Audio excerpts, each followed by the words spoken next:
So in this video, I'm continuing with the decimal division series. And so we're going to be solving this problem with an area model. And we've got 26 and 4/10 divided by 15.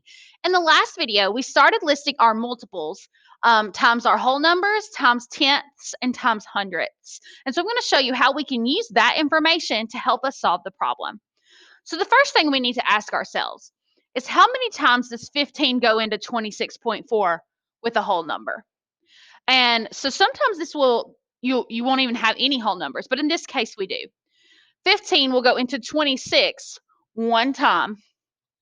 So we're going to put our 1 up here and subtract. 15 times 1 is 15. And so we're going to subtract. And we have 11 and 4/10 that we're going to bring up to the top.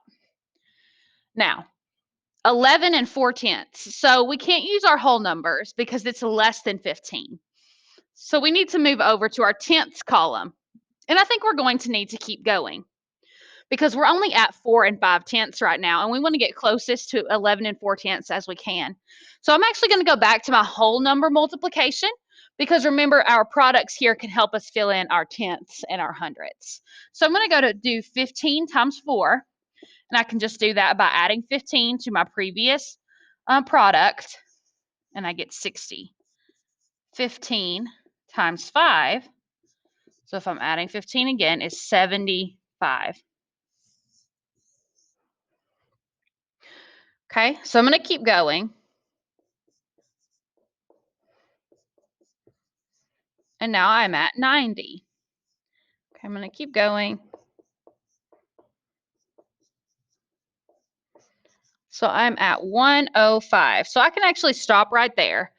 And so then I'm going to move on to my tenths column. So if 5 times 4 is 60, then 5 times 4/10 is 6 and 0/10. Notice our decimals just moved over. 15 times 5 is 75. So 15 times 5/10 is 7 and 5/10. 15 times 6 is 90. So 15 times 6/10 is 9. And 15 times 7 is 10. 15 times 7 is 105. So 15 times 7/10 would be 10 and 5/10. So we are just moving our decimal over one time in each of these. So the 7 becomes 7/10, then your product becomes, of 105 becomes 10 and 5/10. So that's what we're going to use. So 10 and 5/10 is what we're going to subtract, and then we multiply 15 times 7/10 to get that. So we're going to put 7/10 at the top. Then we're just going to subtract. So I'm going to make this a 10 and a 14. 14 minus 5 is 9/10. We have a 0 here. So we still have 9/10. So we know we're not going to be able to use a whole number. And we're not going to be able to use a tenth because 15 times 1/10 is 1 and 5/10. This time we need to move into hundredths. So we're already at 45 hundredths. We know that 9/10 is equivalent to 90 hundredths. So that's what we need to try to get to. And so I can kind of do a shortcut because I can see that 15 times 6 is 90. So 15 times 6/10 is 9. So 15 times 6 hundredths will be 90 hundredths.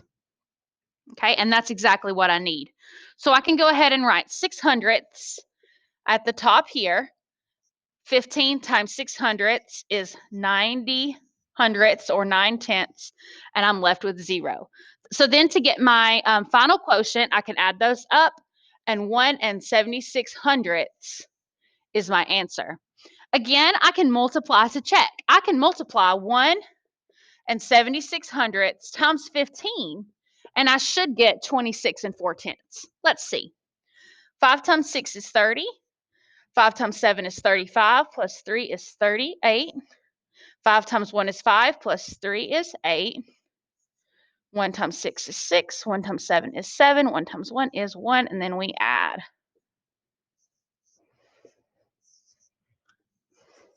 Okay, so then we can't forget that we have to move our decimal 2 times. That will get us 26 4/10, which is what we started with. Okay, so that's an example of how you can divide decimals with an area model. And so I'm going to erase this board and we're going to do one completely from the beginning together. So for the next problem, we're going to do 264 8/10 divided by 8. And so we're going to set that our area model up just like this. Now I see I have quite a large whole number. So I'm going to see how many times will 8 go into 26 first. Well, if I think about my facts, which I'm going to go ahead and list my multiples of 8 because that's going to make it easier for me later on. So 8, 16, 24, 32, 40, 48, 56, 64, 72. So we can stop right there for now. So 8 will go into 26 how many times? It will go 3 times. And so I have one whole number not circled. So I'm going to put just 1 0. After the decimal, if there's any numbers after the decimal, just don't worry about those yet. 8 times 3 is 24. And then I'm going to put 1 0 and nothing after the decimal. So then I'm just going to subtract. 8 minus 0 is 8. Make sure you keep your decimal there. 4 minus 0 is 4, and 6 minus 4 is 2. So I'm left with 24 8/10. Okay, so then I have to think, well, we know that 8 will go in 3 times to 24 8/10. Okay, so 8 will go into 24 3 times. We're going to subtract 24, and we're just left with 8/10. Now, we're going to have to start multiplying by our tenths to see how many times 8 will go into 8/10. So to do that, we just take our multiple. So if we're multiplying 8 times 1 is 8, then 8 times 1/10 is 8/10. And we got lucky on this one because that's where we can stop. So 8 will go into 8/10, 1/10 times. 8 times 1/10 is 8/10. You subtract and you get 0. So your quotient is 33 1/10. Okay, and then you can multiply to check. 33 1/10 times 8.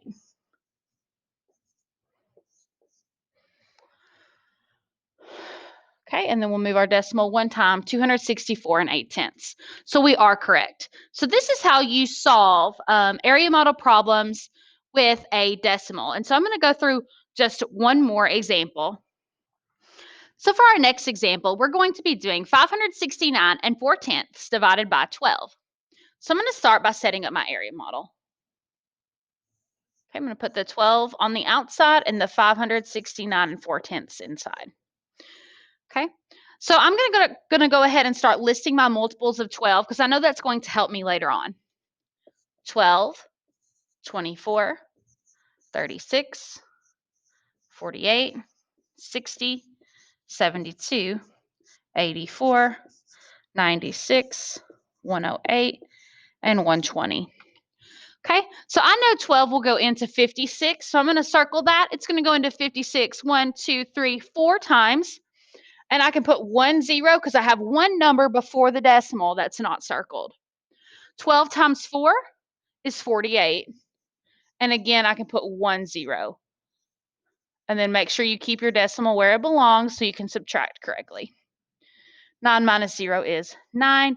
And then I think about 56 minus 48 is 8. So I'm left with 89 4/10.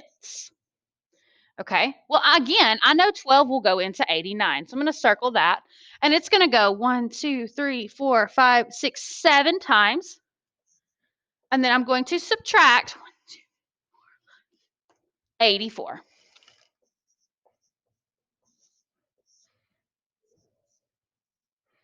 And I'm left with 5 4/10.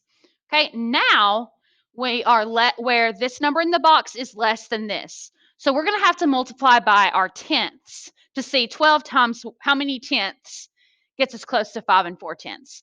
So we can do that by doing this. Okay, so 5 times 1 is 12. 12 times 1 is 12, excuse me. So 12 times 1/10, notice my decimals just moved one place value, so my product is moved just one place value, 1 2/10. Okay, 12 times 2 is 24, so 12 times 2/10 is 2 4/10. 12 times 3 is 36, so 12 times 3/10 is 3 6/10. 12 times 4 is 48, so 12 times 4/10 is 4 8/10. Okay, 12 times 5 is 60, so 12 times 5/10 is 6 0/10 or 6. But notice we've gone too far. So we're going to have to use this one because that is just less than 5.4, and this one is too much.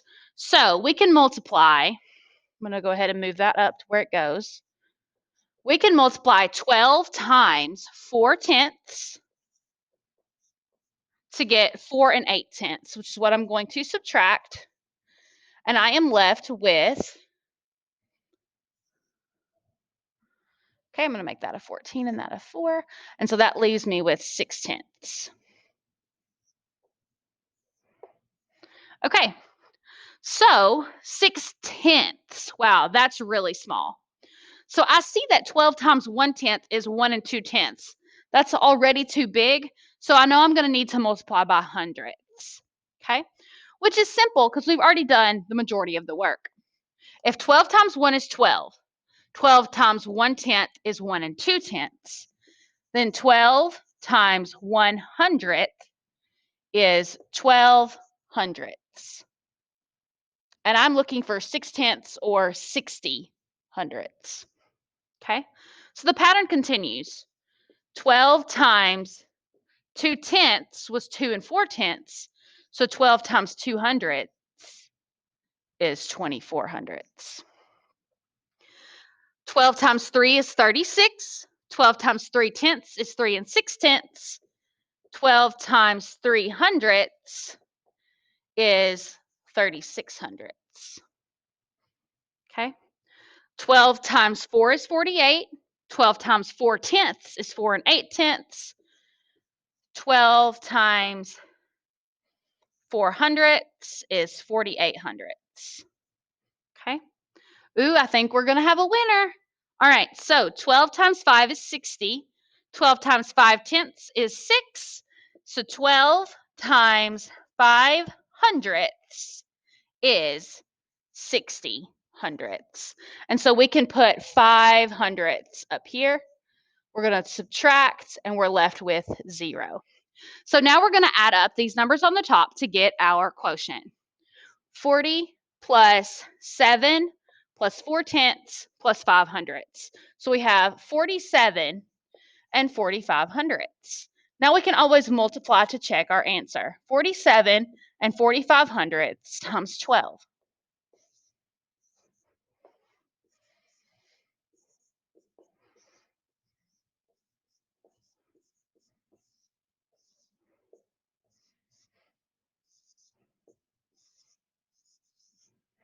Okay, and we move our decimal 2 times.